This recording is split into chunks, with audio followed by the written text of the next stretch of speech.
Assalamualaikum warahmatullahi taala wabarakatuh dan selamat sejahtera bersama kami kembali dalam liputan harian Sukasi Cambodia 2023. Kami mulakan dengan kilauan emas dari lapangan olahraga. Bermula dengan angan-angan menjadi kenyataan.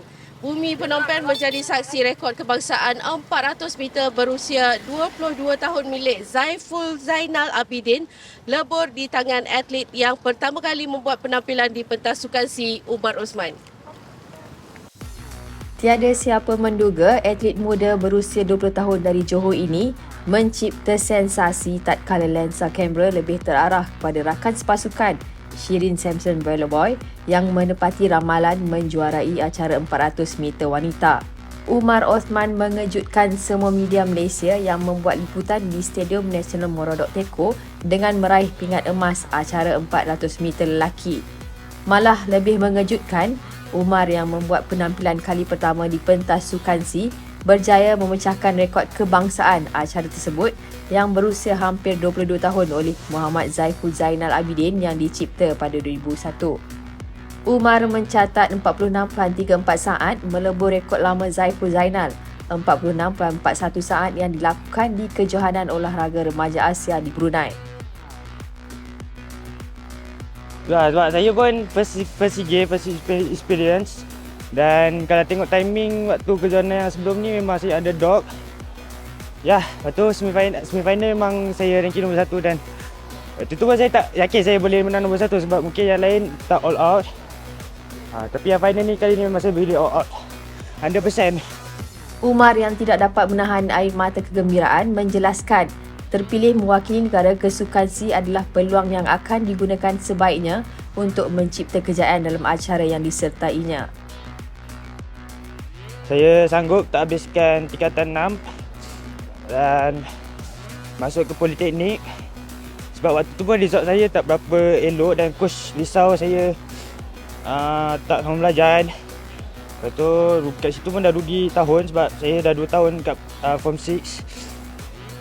Jadi saya pilih pengorbanan untuk Malaysia. Saya masuk Politeknik dan masuk ke kem kebangsaan dan waktu training tu memang saya training sampai dah tergolek dah tak boleh bangun dah. Kejayaan dilakar Umar menyaksikan beliau menamatkan kemarau 14 tahun Malaysia selepas kali terakhir dimenangi Zafrin Zuslaini pada edisi 2009 di Vientiane, Laos. Dalam pada itu, Shirin Samson Bellboy pastikan pingat emas acara 400 wanita kembali dalam genggaman Malaysia selepas memenangi pingat emas acara itu yang berlangsung di Stadium Nasional Morodok Teko. Shirin yang diletakkan harapan membuktikan dia sukar digugat apabila melintasi garisan penamat dengan catatan masa 52.53 saat. Shirin yang berpangkalan di Amerika Syarikat menewaskan pesaing dari Vietnam, Nguyen Thi Huyen di tempat kedua dan Nguyen Thi ketiga. I think I just feel really grateful. I've been working so hard to be the best in the country in the 400 meters, breaking Rabia Abdul Salam's record and my mom's record as well. She's really happy and proud for me, and I'm grateful that I get to continue the family legacy. Kejayaan Shirin yang juga pemegang rekod kebangsaan acara tersebut menyaksikan beliau menamatkan kemarau pingat emas selama 24 tahun selepas kali terakhir dimenangi M. Mani Magalai pada edisi 1999 di Brunei. Sementara itu, jaguh olahraga para negara Muhammad Ziad Zulkifli berjaya mempertahankan pingat gangsa yang dimenanginya di Hanoi tahun lalu. Ziad melakukan lontaran sejauh 17.30 meter pada percubaan ketiganya untuk mempulang pingat gangsa, manakala wakil Thailand Jakapat Noisri muncul pemenang dengan 17.84 meter dan perak milik Tan Bin Pan dari Vietnam.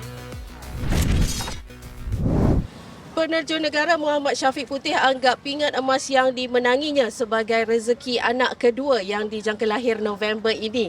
Lebih manis ia juga hadiah hari lahir buat anak pertamanya Nur Aisyah Zulaika yang akan menyambut ulang tahun ketiga Jumaat ini. Kejayaan memenangi pingat emas acara 3 meter papan anjal lelaki menjadi hadiah terbaik buat anaknya yang akan menyambut ulang tahun kelahiran ketiga Jumaat ini.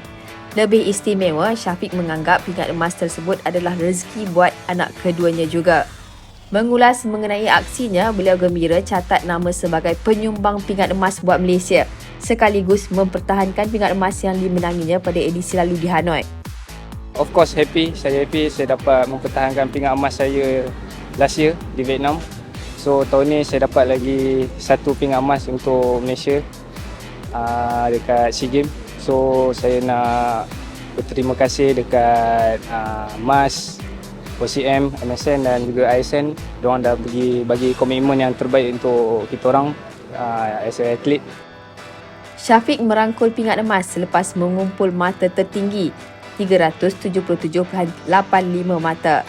Rakan sepasukan Gabriel Gilbert Daim pula turut cemerlang mempertahankan pingat perak selepas mengumpul keseluruhan 365.25 mata. Manakala gangsa milik penerjun Singapura Avir Tampak Lut. Lagi berita gembira daripada kolam renang. Jago renang negara Steve Kiew Ho Yen menepati ramalan apabila berjaya mempertahankan emas acara 200 meter gaya bebas lelaki yang dimenanginya pada Sukan SEA tahun lepas. Emas sulung skuad renang negara di pentas Sukan SEA Cambodia 2023 akhirnya dijelmakan Kiew Ho Yen dalam acara 200 meter gaya bebas lelaki pada Selasa. Ho Yen melakukan catatan 1 minit 48.91 saat pada aksi final yang berlangsung di Pusat Akuatik Morodok Teko untuk mempertahankan kilauan emas yang dimenanginya dalam acara sama pada edisi 2021 di Hanoi. Perenang berusia 21 tahun itu mengenepikan cabaran atlet Thailand Duliawat Kesriong yang mencatat masa 1 minit 49.29 saat manakala gangsa milik Nguyen Hui Huang dari Vietnam. Ho Yen menjelaskan bahawa dia memberi fokus untuk melakukan terbaik pada acara itu dan gembira apabila dapat mempertahankan pingat emas. I feel great. I'm happy that I can bring a goal for Malaysia. It wasn't the best time for me, but I will take it since it's the first goal for swimming. So I hope that there's more and more to go. Sementara itu, Pi Jing En sekali lagi terpaksa berpuas hati dengan perak dalam acara 100 meter kuat dada wanita selepas melakar pencapaian sama pada Sukan SEA Vietnam tahun lalu.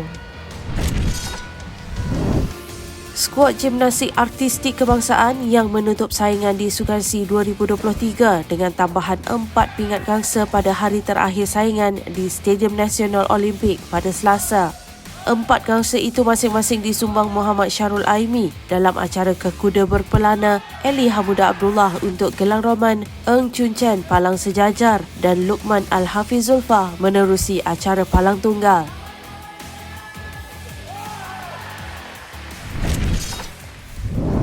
Episod ke mana tumpahnya kuah kalau tidak ke nasi bersambung lagi. Jika 2 hari lepas kita bercerita mengenai bakat sukan yang turun dari ibu bapa, kali ini kita ikuti kisah Muhammad Syakir Aiman yang mengikut jejak abang-abang dan kakaknya menjadi gimnas negara. Lebih mesra dipanggil Aiman dalam kalangan rakan-rakan seperjuangan, jejaka berusia 21 tahun ini merupakan pelajar Universiti Teknologi Mara dalam bidang sains sukan. Pelajar cemerlang asal Kedah ini mula menanam minat dalam sukan gimnastik sejak berumur 6 tahun lagi. Waktu umur 6 tahun tu, saya tengok abang saya main gimnastik, saya nampak macam bestnya ni. Sukan apa boleh flip-flip apa semua tu. Lepas tu saya pun macam seronok, saya main seronok-seronok je. Lepas tu, bila dah lama, saya jumpa Coach Faiz. Coach Faiz, dia training saya. Lepas tu saya dah rasa macam mula bagi passion untuk gimnastik ni.